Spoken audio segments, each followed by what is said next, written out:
Hello guys, welcome back to my channel. It's me again, Naufal Adianto from IPMI International Business School MBA program batch 2020. And today I would like to share to you guys my last video for international business class that delivered by Prof. Roy Sambel and Bu Yulita Susanti.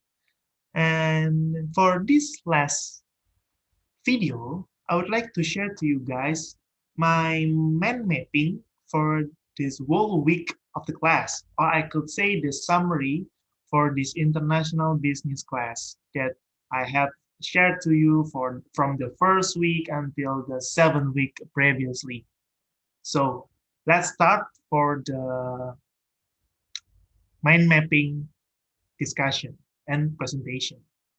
So let's start for this international business. I have learned there is several things that we need to prepare and that we need to understand in order to be competitive in international market. From this class, I learned that globalization of market, international trade, international investment, foreign market entry strategies, international business risk, and the players that playing the international business is the key features that we need to understand well in this international business. Okay, let's start for the first one is the globalization of market. For this globalization of market, we could break down it for the two things. The first one is new economy and then the benefits of its globalization itself. Let's talk about the benefits from the globalization. The first one is the increased flow of capital, and then better products at lower prices. Next one is the collaboration and shared resources. And the last one is the increased household income. That's the benefits from the globalization. Move on to the new economy from the globalization itself. From this new economy, we can see there is things that could affect to the international business. It is the cost reduction, and then better customer service and transparency and competition. That's what I learned for the globalization of market for the international business. And then we move on to the next things that I learned is the international trade. From the international trade, we have the competitive and comparative advantage. But for this case, I will share to you the things that I feel important. And the thing is the competitive advantage. For this competitive advantage, we can see this competitive advantage make two things. The first one is the created prosperity and then the inherited prosperity. The created prosperity means the things that we need to create before we could sell or before we could have a beneficial from it. For instance, the unlimited things and then the companies and then the creating valuable products. For instance, in here, like Singapore, they don't have any resources, but they become a good country. They have a lot of money because of what? Because they create their prosperity. That's what it means in the created prosperity. And then we move on to the inherited prosperity. For this inherited prosperity, you can see there is a constraint and then the government and then selling inherited resources.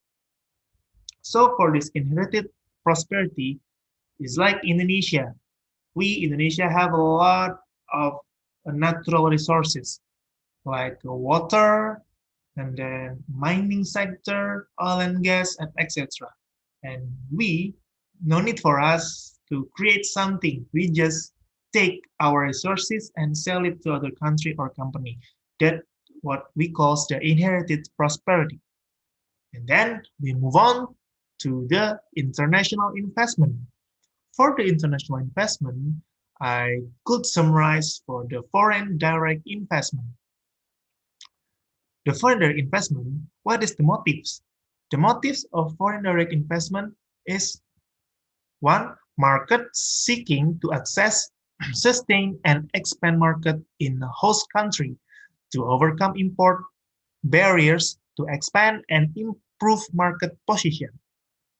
That's the first one of the motives. And then the second one is the efficiency seeking, lower cost of production and transport, economies or scale, and lower wage. That's the motive for the foreign direct investment. And then from foreign direct investment, we can see the how do we select the location. The selecting location itself, we could break down into three things. The first one is the legal and regulatory, and then the economic, and the last one is the profit retention.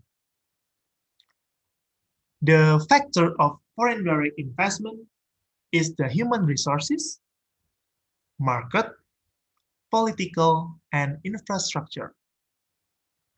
That's about the international investment from the FDI, foreign direct investment. And then we move on to the other thing that I learned is the foreign market entry strategies.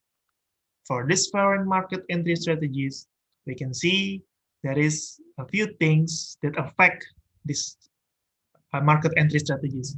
The first one is global sourcing, and then counter trade, the exporting, licensing, collaboration ventures, and franchising. That's the thing that affect the foreign market entry strategies.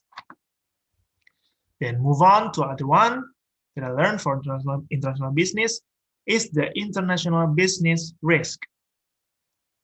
The international business risk, we could start from the first one is the cross-cultural. For the cross-cultural, the effective one is the cultural differences that we could emphasize from the ethical practices, the decision-making styles, and negotiation patterns. And then the elements of the cultural differences itself is like this: the model and the explanation, the religion, language, managerial implication, and dimensions. Then we move on to the another international business risk, that is the country risk. For the country risk, we can see this is the most risk that affect on the country risk. The first one is the unstable political system, the corruption, bureaucracy, government intervention, and mismanagement. For the country risk, we can break it down for the political system. For the political system itself, you can see there is a government, parties, legislative, trade unions, and political institutions. Then we can break down again to the intervention of the country risk. The intervention of the country risk, the first one is tariff, and then bureaucratic procedures, the quota, regulation standard, subsidy, and local requirements. Move on to the other business risk, is the commercial risk. For the commercial risk, this is the most affected risk in these commercial things. The first one is the weak partner, and then timing of entry. We are wrong when we get the timing, and then the competitive intensity, the operational problem, and the last one is the poor execution. Okay, then we move on to the another risk, that is the currency risk. And this currency risk mostly because of the currency exposure. What is the currency exposure? It's like this: the asset evaluation, foreign taxation, and inflationary. That's from the international business risk. Okay, then we move on to the other one, is the players that plays the international business. The players itself is the firms, MNC, government, and SME. Okay. For these players, we can see there is a corporate governance. And from this corporate governance, we can see the benefits of it. The first benefits is like this: attracting good resources or talents, encouraging positive behavior, improving top level and decision making, and then assuring internal controls, then enabling better strategy planning. We move on to the corporate governance for the sustainability. There is the economic interest, the environmental interest, and social interest. For the CSR, we can break down to the corporate community environment. And then we move on to the ethics. And for this ethics, we can see there is a relativism and normativism. That's from the international business.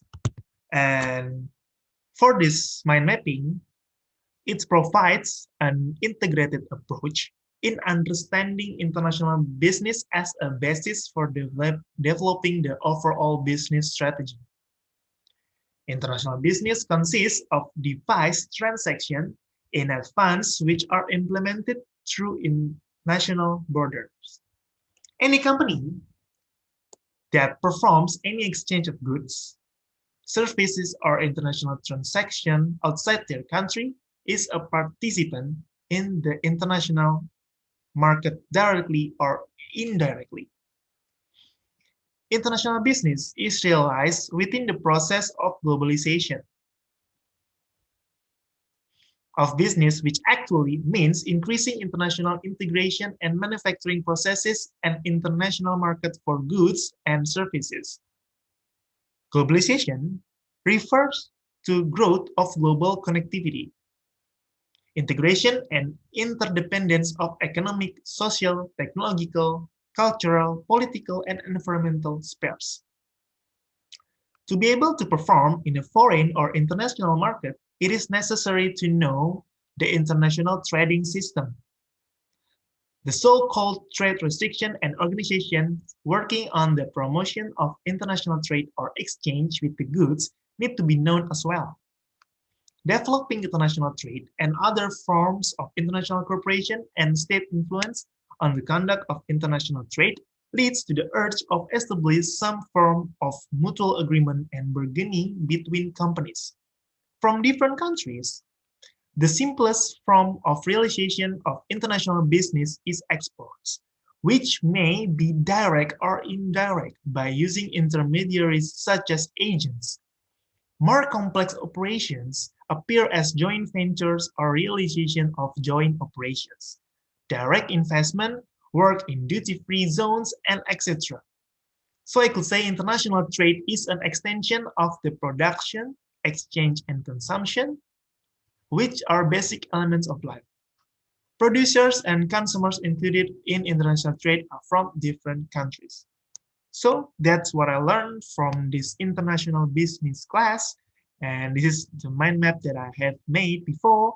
Hope that you could understand my explanation. And please, if you have any thoughts from my presentation, share your comment in the comment section. Thank you for this learning journey for international business class. See you again for the other class. Thank you. Bye.